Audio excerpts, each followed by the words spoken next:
Hi everyone, it's Roisin from Rare Arts and Crafts. So the Glebe Gallery have asked me to give you guys a quick sketching tutorial for National Drawing Day, which is on the 16th of May. So the theme that we've chosen for you guys is nature. So I've got a quick landscape drawing here started. I started this morning, took a photo of it and brought it back inside to continue working on. So National Drawing Day has kind of prompted me to get back into a little bit more drawing than I had been doing. So I hope it does the same for you guys.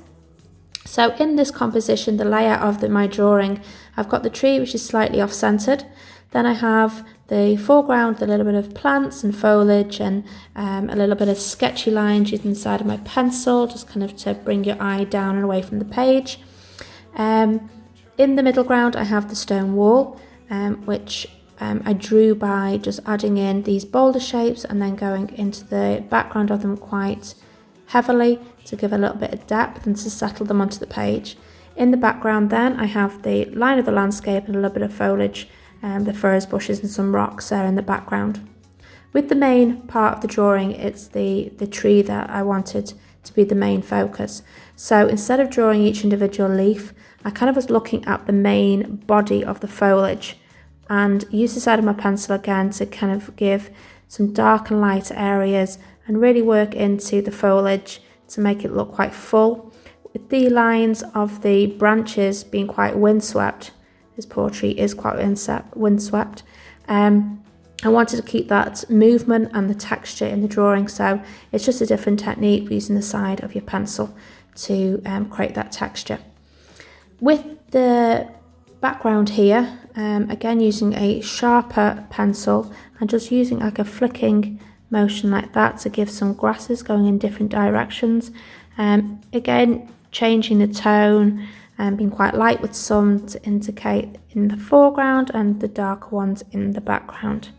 Also gives a little bit of depth and then just anchor them with a little bit of shading underneath.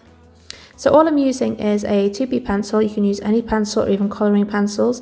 Make sure you have a rubber eraser handy and a pencil sharpener. I also have a quick piece of paper here that I sometimes try to remember to use, and I always remember to use it.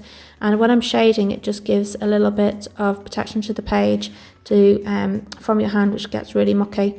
As you can see, it's starting to happen here, so I'm just going to give that a little bit of a rub back there. You can see then it's kind of cleans it up a little bit. With the tree also and the tree trunk, I want to keep this quite light so it keeps it in the foreground, and I've not been afraid to go really dark in the background behind the tree and under the rocks there, just to give that sense of depth and direction. I'm having the sun coming in from this direction, so the shading will happen on this side, or most of the shading will happen on this side, which is why I've kind of just shaded in those trees, behind the tree on the rocks there, just to give that sense of depth there as well. A little bit of detail needed on these rocks, just to give them the appearance that they are not just obscure shapes, but actually rocks. And yeah. So I'm going to post this, I'm going to continue on working and then post it when it's finished. I hope you guys post to Facebook too for National Drawing Day. If you do, be sure to tag the Glebe Gallery and also Rare Arts and Crafts. I'm on Instagram too, so if you want to post it there, feel free to do so. And I hope you guys enjoy this. It's kind of prompted me to get back into drawing a little bit more. I hope it does you too. And I can't wait to see what you all produce. Thanks a million, guys. Bye.